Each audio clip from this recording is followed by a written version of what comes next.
साथियों, नमस्कार। आज हम बात करेंगे आदिकालीन गद्य साहित्य पर।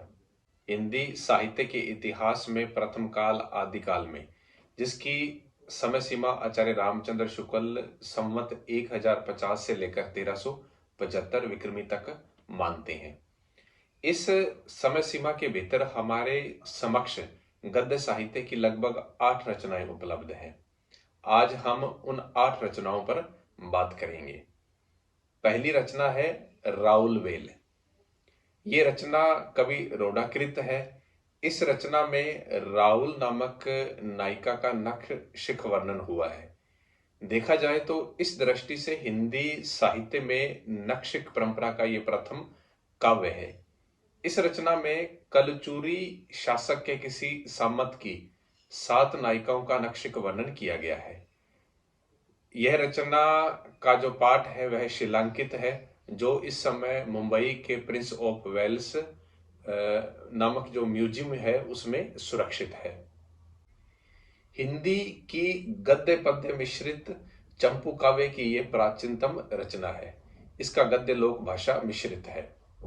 अब हम बात करेंगे उक्ति व्यक्ति प्रकरण नामक गद्य रचना पर।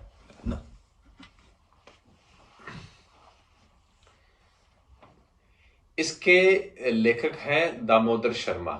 यह आदिकाल का अत्यंत प्रसिद्ध व्याकरण ग्रंथ है। काशी के महाराज गोविंद चंद्र के दामोदर शर्मा ने उनके राजकुमारों को कान्य कुब्ज और काशी प्रदेश में प्रचलित तत्कालीन संस्कृत सिखाने के उद्देश्य से इसकी रचना की थी। इस रचना का रचना काल 12वीं सदी ठहरता है। आचार्य हजारी प्रसाद द्विवेदी लिखते हैं कि दामोदर भट्ट की पुस्तक से पता चलता है कि उन दिनों कहानियों में गद्य का भी प्रयोग होता था। संभवतः चंपू काव्य ढंग की ये रचना होती थी।